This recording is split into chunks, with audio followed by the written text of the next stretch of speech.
Bonjour mon ami, ma sœur, mon frère en Christ. Bienvenue. Je vous accueille, non pas dans un simple visionnage de vidéos, mais dans un sanctuaire temporel, un espace sacré mis à part pour vous et pour votre Créateur en ce début de journée.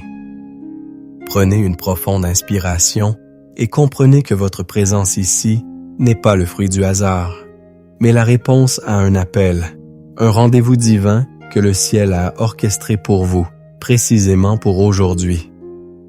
Nous nous réunissons ce matin autour de l'un des joyaux les plus précieux de la parole de Dieu, un phare dans la nuit la plus sombre, une promesse gravée dans le livre des Lamentations, chapitre 3, versets 22 et 23. Les bontés de l'Éternel ne sont pas épuisées, ses compassions ne sont pas à leur terme. Elles se renouvellent chaque matin. Oh! Que ta fidélité est grande! Ce ne sont pas de simples mots poétiques écrits il y a des millénaires. C'est une déclaration vivante, une vérité active, une promesse personnelle que Dieu vous tend en cet instant précis. Le titre de ce moment que nous allons partager est « La promesse de Dieu pour toi aujourd'hui ». Et cette promesse, c'est celle d'un nouveau départ, d'une page blanche, d'une miséricorde fraîche qui n'est pas une version recyclée de celle d'hier, mais une grâce toute neuve, conçue sur mesure pour les défis et les besoins de cette journée qui commence. Je veux vous faire une promesse solennelle. Si vous restez avec moi jusqu'à la fin de cette prière, si vous vous abandonnez à ce processus, le poids écrasant d'hier, ses échecs, ses regrets, ses angoisses, sera levé de vos épaules. Vous ne quitterez pas ce moment de la même manière que vous y êtes entré. Vous serez renouvelé, restauré et réaligné avec la vérité de qui vous êtes en Christ, prêt à marcher dans la nouveauté de vie que ce jour vous offre. C'est un moment de transformation qui vous attend. Alors, préparez votre cœur. Trouvez un endroit où vous ne serez pas dérangé, ne serait-ce que pour quelques instants. Laissez derrière vous les distractions du monde et entrez pleinement dans sa présence. Pour marquer votre engagement et préparer votre esprit, je vous invite à écrire dans les commentaires « Amen, je suis prêt pour mon nouveau départ ». Je sais pourquoi beaucoup d'entre vous sont ici. Je connais ce sentiment, ce poids sourd qui s'installe dans la poitrine au moment même où la conscience émerge du sommeil. Avant même que vos pieds ne touchent le sol, avant que la première lueur de l'aube ne traverse vos volets, l'anxiété du jour à venir, mais surtout le fardeau du jour passé, vous a déjà saisi. C'est une chape de plomb invisible, tissée des fils du regret, des conversations que vous rejouez en boucle, des erreurs que vous ne pouvez pas effacer, des paroles blessantes que vous avez prononcées ou subies. Hier n'est pas simplement un jour passé. Pour beaucoup, hier est une prison dont les murs se resserrent chaque matin. Vous vous réveillez et le film de vos échecs recommence sa projection privée dans le cinéma de votre esprit.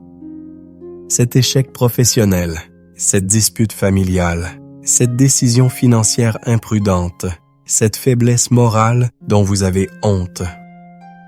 L'ennemi de votre âme, tel un procureur implacable, vous présente la liste de vos chefs d'accusation dès votre réveil, et le verdict qu'il prononce est toujours le même.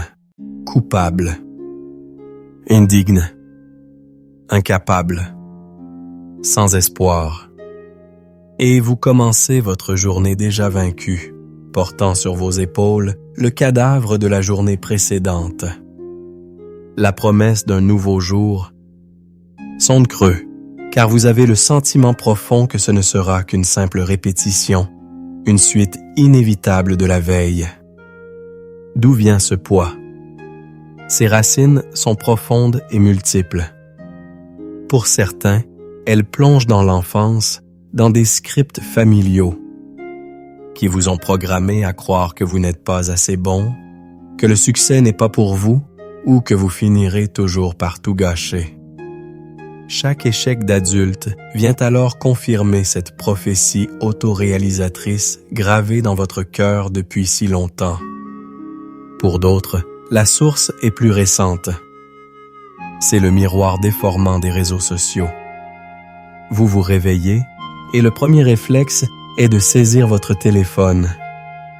En quelques secondes, vous êtes inondé par les réussites mises en scène des autres, leurs vacances parfaites, leur promotion professionnelle, leur famille souriante. Et instantanément, le poison de la comparaison s'infiltre. Votre vie semble fade, vos efforts vains, vos progrès dérisoires. L'ennemi n'a même pas besoin de vous accuser. Vous le faites vous-même, en vous mesurant à une illusion soigneusement construite. Cette comparaison toxique alimente le sentiment de stagnation, la peur de passer à côté de sa vie, ce fameux FOMO, Fear of Missing Out, qui est en réalité une peur profonde de ne pas être à la hauteur de l'appel de Dieu pour vous. Et puis, il y a la fatigue. Pas seulement la fatigue physique, mais l'épuisement de l'âme, ce qu'on appelle le burn-out spirituel et émotionnel. Vous avez tant lutté, tant prié, tant espéré. Vous avez combattu des géants, affronté des tempêtes, et ce matin, vous n'avez tout simplement plus la force. Vous vous réveillez non pas avec anxiété, mais avec une apathie terrifiante. La flamme de votre passion pour Dieu semble vaciller, réduite à une braise fragile menacée par le vent glacial du découragement. Vous vous demandez, où est Dieu dans tout ça? M'a-t-il oublié? Comme le psalmiste, votre âme crie. Pourquoi t'as battu mon âme et gémis-tu au-dedans de moi? Espère en Dieu, car je le louerai encore. Il est mon salut et mon Dieu. Psaume 42. Mais même cette exhortation semble difficile à prononcer. Votre âme est lourde, votre esprit est las. Vous portez le poids d'une attente non comblée, d'une promesse qui tarde à s'accomplir, et vous êtes tenté de baisser les bras. Vous aspirez au repos dont parle le Seigneur Jésus dans Matthieu 11, 28. Venez à moi, vous tous qui êtes fatigués et chargés, et je vous donnerai du repos. Mais vous ne savez plus comment venir à lui, comment déposer ce fardeau qui est devenu une partie de votre identité. Votre prière est peut-être devenue silencieuse, un simple gémissement intérieur, une larme qui perle au coin de votre œil alors que le monde autour de vous s'agite. Vous vous sentez seul, incompris, peut-être même abandonné par Dieu lui-même. C'est dans cette obscurité matinale, dans ce lieu de vulnérabilité totale, que la parole des lamentations vient vous chercher. Dieu voit votre combat. Il n'ignore pas votre douleur. Il connaît le nombre exact de larmes que vous avez versées. Il a entendu chaque soupir de votre âme. Et ce matin, il ne vient pas avec un reproche, mais avec une révélation. Il ne vient pas pour vous condamner pour votre manque de foi, mais pour vous inonder de sa fidélité. La vérité que nous allons explorer ensemble n'est pas un pansement sur une blessure superficielle. C'est une chirurgie à cœur ouvert pour extraire les racines de la condamnation et implanter la réalité vivante de sa grâce renouvelée. Dieu sait, Dieu voit et Dieu a déjà agi. Pour véritablement saisir la puissance explosive de Lamentations 3, 22, 23, nous devons nous transporter sur les lieux de sa rédaction. Ce n'est pas un texte écrit depuis un palais dans le confort et la prospérité. Le livre des Lamentations est un cri de douleur, un poème funèbre sur les ruines fumantes de Jérusalem. Le prophète Jérémie, le prophète aux larmes, contemple la désolation absolue de la cité de Dieu. Le temple, la demeure même de la présence de l'Éternel, a été rasé. Le peuple a été déporté. La famine, la maladie et la mort ont tout ravagé. L'alliance semble brisée, la promesse anéantie. C'est le point, le plus bas de l'histoire d'Israël. C'est dans ce contexte de ténèbres totales, de désespoir existentiel, au milieu des décombres et de l'odeur de la mort, que Jérémie fait cette déclaration défiante, presque insensée. Les bontés de l'Éternel ne sont pas épuisées. Ses compassions ne sont pas à leur terme. Il ne nie pas la réalité de la souffrance. Au contraire, il la regarde en face. Mais au cœur de la pire des nuits, il choisit de regarder plus haut, de se souvenir de la nature immuable de Dieu. Cette promesse n'est donc pas pour les jours ensoleillés. Elle a été forgée dans le feu de l'épreuve la plus terrible. Elle est pour vous ce matin, lorsque vous contemplez les ruines de vos propres projets, la désolation de vos espoirs déçus ou les conséquences de vos erreurs. Analysons ces mots avec la richesse de leur langue originelle, l'hébreu. Le mot traduit par « bonté », c'est le mot magnifique Chesed Hesed.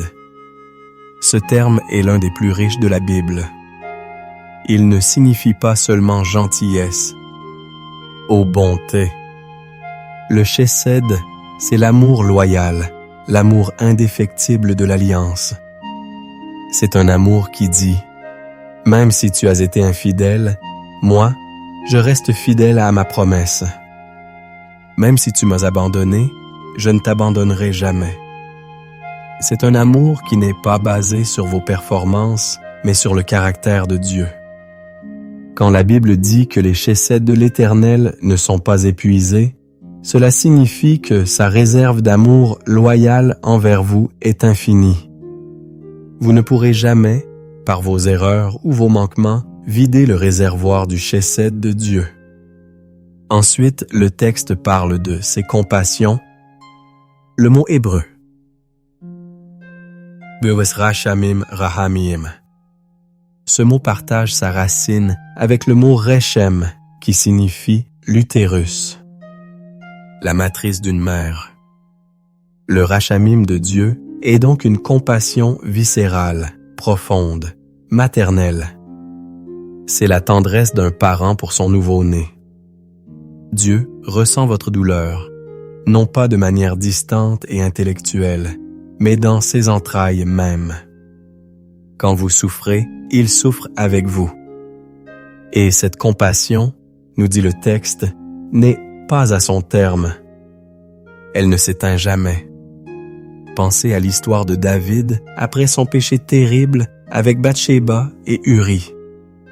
Quand il vient à Dieu, dans le psaume 51, sur quoi base-t-il son appel au pardon?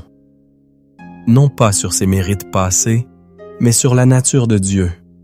Ô Dieu, ayez pitié de moi dans ta bonté, Chesed, selon ta grande miséricorde, Rachamim. Efface mes transgressions. David, le roi déchu, se jette entièrement sur cette double réalité, l'amour loyal et la compassion viscérale de Dieu.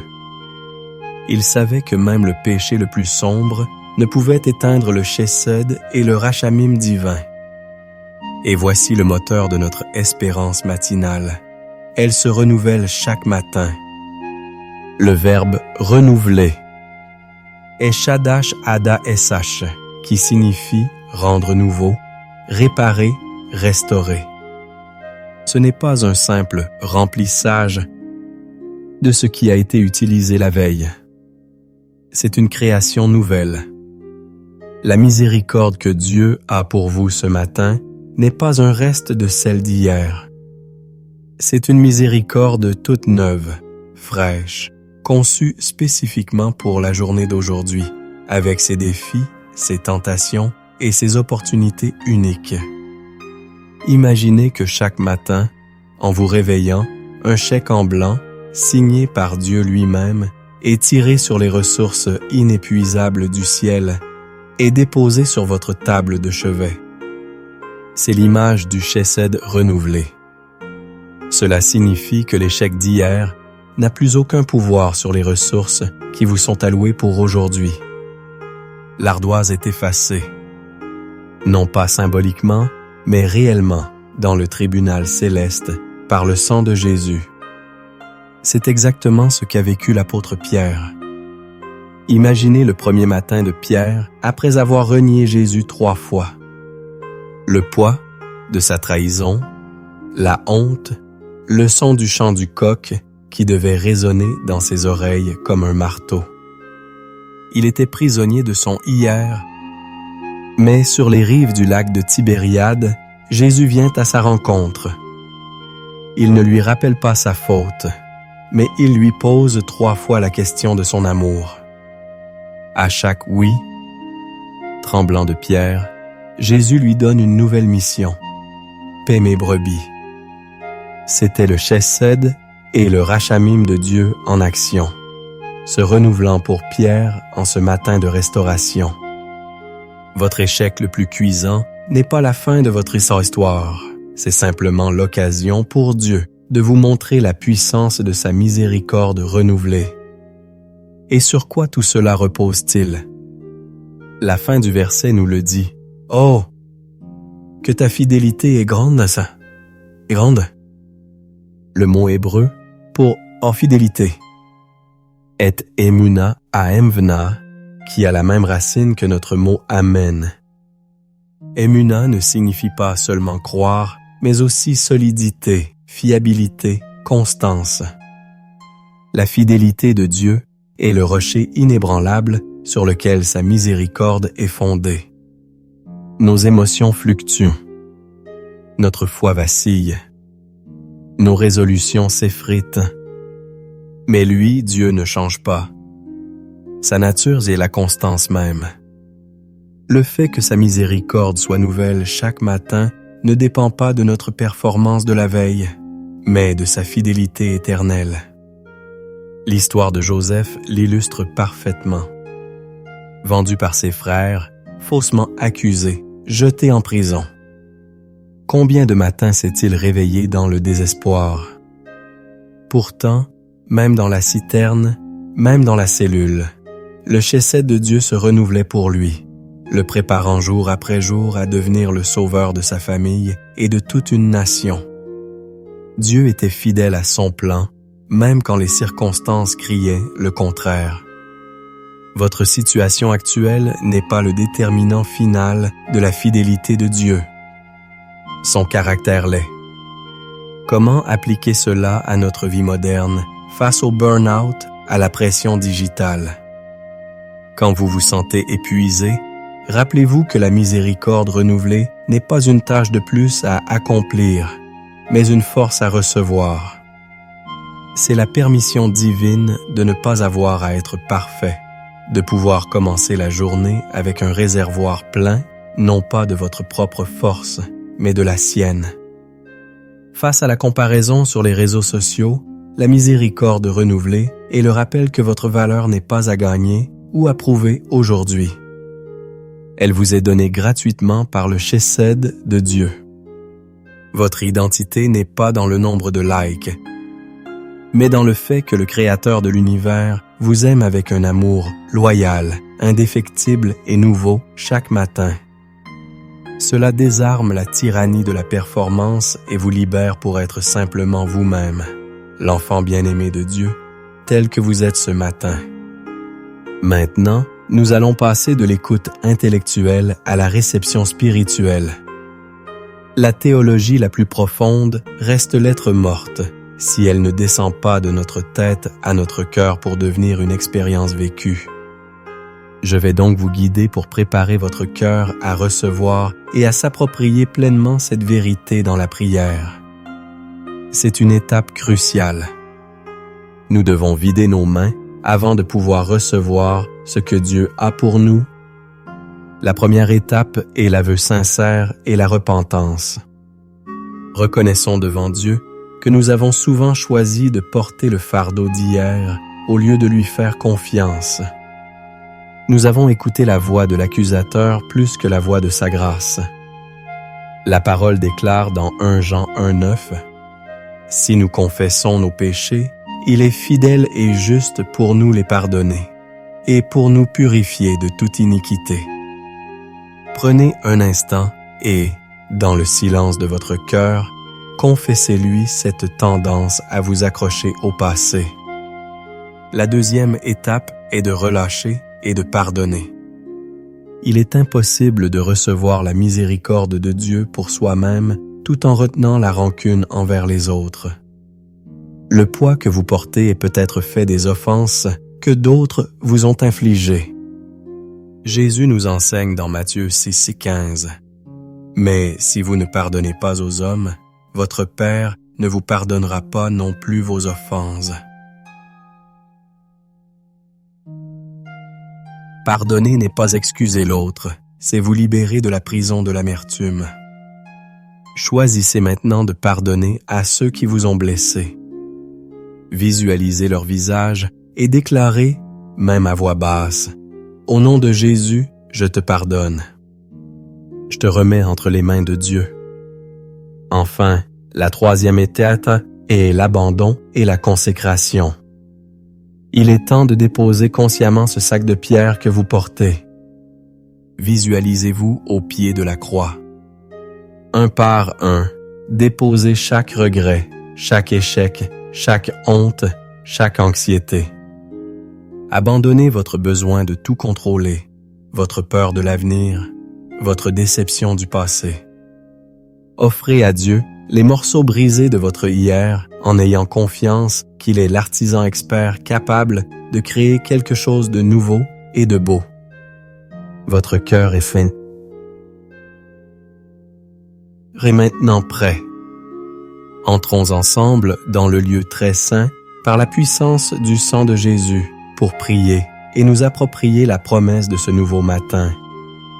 Père éternel, en ce début de journée, nous nous approchons de ton trône, non pas avec nos propres mérites, car nous n'en avons aucun, mais avec une confiance audacieuse fondée sur le sacrifice de ton Fils bien-aimé, Jésus-Christ. Nous venons te célébrer, toi, le Dieu dont la nature même est amour et fidélité. Nous te bénissons, Seigneur, car tes bontés, ton chesed, ton amour loyal d'alliance ne s'est pas épuisé pendant notre sommeil. Nous proclamons que le réservoir de ton amour pour nous est aussi plein ce matin qu'il ne l'a jamais été, intarissable, infini. Nous t'adorons, ô Dieu de compassion, toi dont le rachamim, la tendresse viscérale et maternelle, n'est jamais à son terme. Tu ne te lasses pas de nous. Tu ne t'irrites pas de nos faiblesses. Tu nous regardes ce matin avec des yeux remplis d'une compassion nouvelle et fraîche. Nous exaltons ta fidélité, ton émuna, ce rocher inébranlable sur lequel nos vies sont bâties.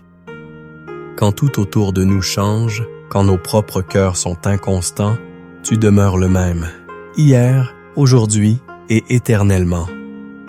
Tu es notre ancre dans la tempête, notre fondation solide.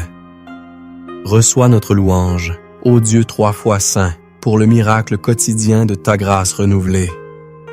Père de grâce, nous nous humilions devant toi et nous confessons notre péché de désobéissance et d'incrédulité. Pardonne-nous de nous être réveillés ce matin et d'avoir immédiatement saisi le fardeau d'hier comme s'il nous appartenait encore. Pardonne-nous d'avoir donné plus de poids aux voix de la condamnation, de l'accusation et de la honte qu'à la voix de ta parole, qui nous déclare justes en Christ. Nous confessons l'anxiété qui nous a saisis, la peur qui a murmuré des mensonges sur notre avenir, la comparaison qui a volé notre joie. Nous déposons à tes pieds les regrets pour les paroles que nous avons dites, pour les actes que nous avons commis, et même pour les choses que nous avons négligé de faire. Nous te demandons pardon pour avoir douté de ta bonté, pour avoir cru que nos erreurs étaient plus grandes que ta grâce. Lave-nous, purifie-nous par le sang précieux de l'agneau. Crée en nous un cœur pur, ô Dieu, et renouvelle en nous un esprit bien disposé. Nous choisissons de nous décharger sur toi de tous nos soucis, car nous savons que tu prends soin de nous. Maintenant, Père, Sur la base de ta parole infaillible, nous ne demandons plus, mais nous déclarons par la foi. Nous proclamons sur nos vies, ce matin, la vérité de Lamentations 3, 22, 23. Nous déclarons que tes bontés ne sont pas épuisées pour moi, pour ma famille, pour ma situation. Je déclare que tes compassions ne sont pas à leur terme, même dans le domaine où j'ai le plus échoué. Je saisis par la foi cette vérité. Ta miséricorde pour moi, aujourd'hui, est entièrement nouvelle. Elle est fraîche, pure et parfaitement adaptée à ce jour. L'échec d'hier a perdu son pouvoir. La honte d'hier est dissoute dans l'océan de ta grâce. Le regret d'hier est cloué sur la croix de Christ. Je proclame que je ne suis pas la somme de mes erreurs passées, mais je suis le fruit de la fidélité de Dieu. Oh! Que ta fidélité est grande, pense ma vie. Je suis un enfant de Dieu, pardonné, racheté, aimé d'un amour éternel. Je déclare que la page d'aujourd'hui est blanche, prête à être écrite par la main de mon Père céleste. J'entre dans ce jour, non pas en regardant en arrière avec regret, mais en regardant en avant avec espérance et en regardant en haut avec confiance. Et au nom puissant de Jésus-Christ, par l'autorité qu'il nous a donnée, nous entrons en guerre contre les forteresses de mensonges qui ont été bâties dans nos esprits. Nous prenons autorité sur l'esprit de condamnation, sur l'esprit d'accusation, sur l'esprit de peur et d'anxiété. Nous vous lions et nous vous ordonnons de nous quitter maintenant. Nous renversons les raisonnements et toute hauteur qui s'élève contre la connaissance de Dieu, et nous amenons toute pensée captive à l'obéissance de Christ. Nous annulons tout pacte inconscient que nous avons fait avec le passé, toute alliance avec la honte ou la culpabilité. Nous déclarons qu'aucune arme forgée contre nous aujourd'hui ne prospérera, et toute langue qui se lèvera en justice contre nous, nous la condamnerons. Nous nous revêtons de toutes les armes de Dieu, la ceinture de la vérité de ta grâce renouvelée, la cuirasse de la justice que tu nous as donnée en Christ, les chaussures du zèle de l'évangile de paix, et par-dessus tout, nous levons le bouclier de la foi avec lequel nous éteignons tous les traits enflammés du malin qui nous rappellent nos échecs passés. Enfin, Saint-Esprit, nous t'invitons à venir remplir chaque recoin de notre être. Là où il y avait de l'anxiété, déverse ta paix qui surpasse toute intelligence. Là où il y avait de la honte, déverse la pleine assurance de notre identité d'enfant bien-aimé. Là où il y avait de la fatigue et du découragement, déverse ta force divine et une joie nouvelle.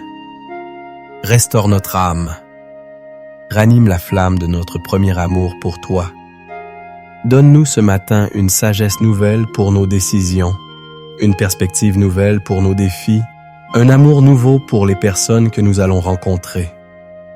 Que ce jour ne soit pas simplement un jour de plus à survivre, mais une journée vécue dans la plénitude de ta présence, une aventure avec toi, guidée par toi pour ta seule gloire.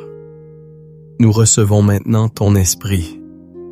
Nous recevons ta vie abondante pour aujourd'hui. Au nom de Jésus. Amen. Maintenant, un instant. Restez où vous êtes. Ne vous précipitez pas. Le ciel a parlé et il est temps d'écouter. Je vous invite à fermer les yeux si ce n'est pas déjà fait. Ne dites rien. N'essayez pas de formuler des prières. Soyez simplement silencieux. Respirez profondément, calmement. Inspirez sa grâce nouvelle. Expirez le fardeau d'hier. Dans ce silence, posez cette simple question dans votre cœur. Père, que veux-tu me dire personnellement en ce début de journée? Et puis, écoutez. N'intellectualisez pas. Soyez attentif à une pensée, une image, un verset, un sentiment de paix, une conviction douce qui monte dans votre esprit. Ce n'est pas votre imagination. C'est le Saint-Esprit qui vous parle, qui applique cette vérité générale à votre situation particulière. Qu'est-ce que le Père murmure à votre cœur en ce moment? Quelle parole de vie, quelle image, quelle assurance vous donne-t-il pour ce jour? Recevez-la, chérissez-la. C'est votre provision pour aujourd'hui.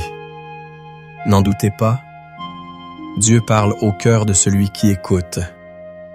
Et maintenant, dans l'autorité que Christ me donne en tant que son serviteur, je veux libérer sur vous des paroles de bénédiction et des déclarations prophétiques pour votre journée et pour votre vie.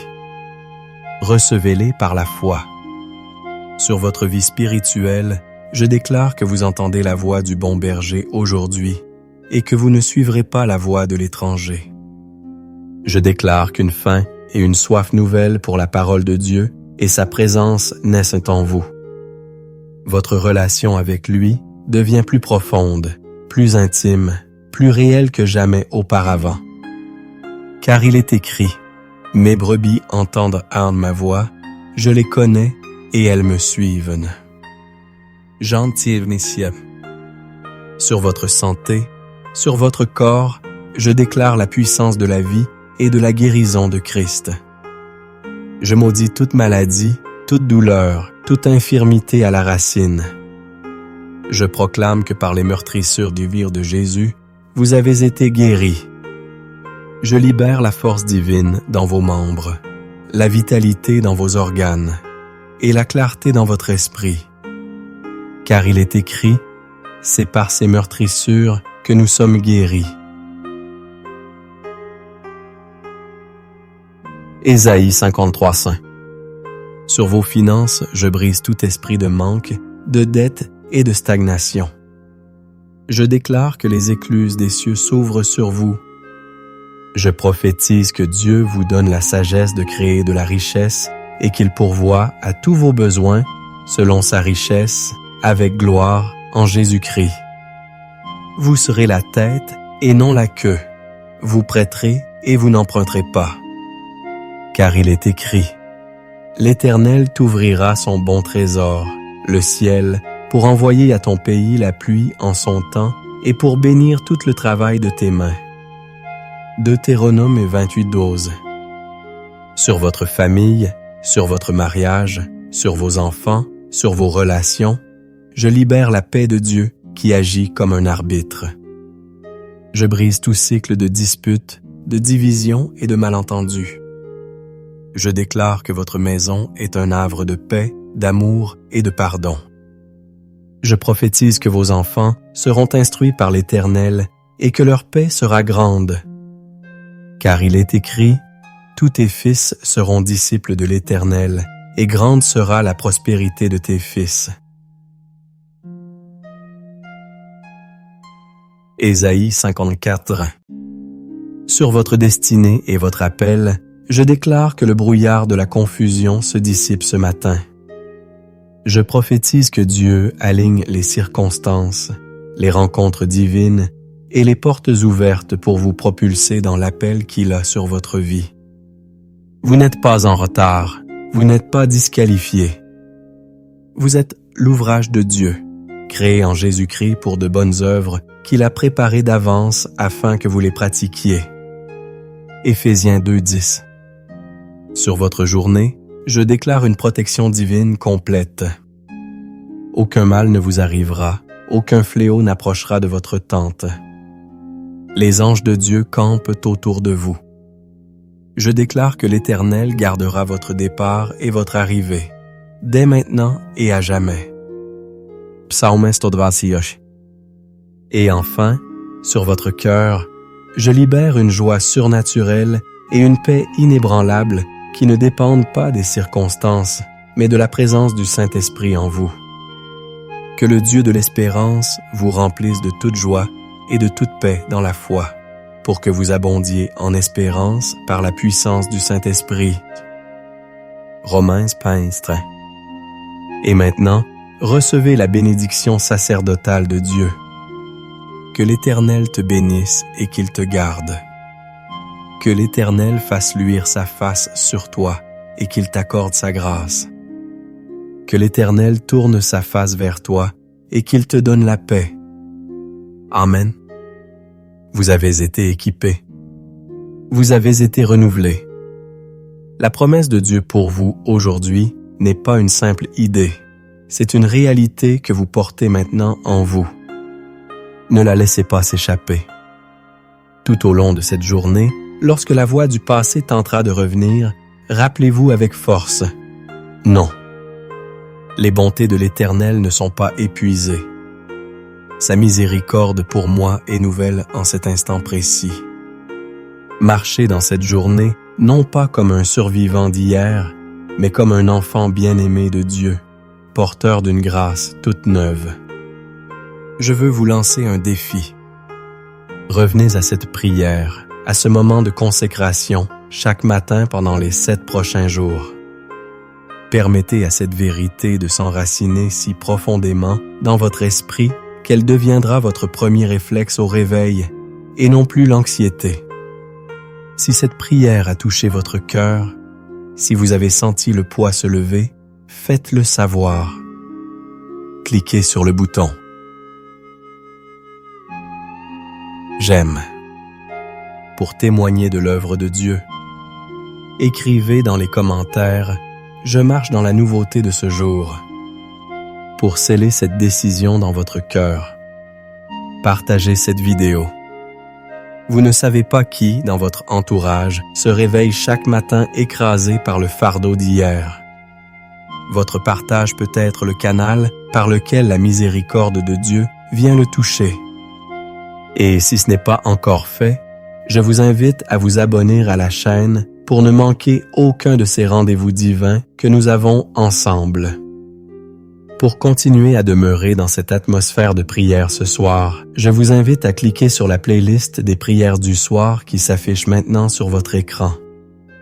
Allez en paix, marchez dans sa grâce renouvelée et que votre journée soit lumineuse et bénie. Que la grâce du Seigneur Jésus-Christ soit avec vous.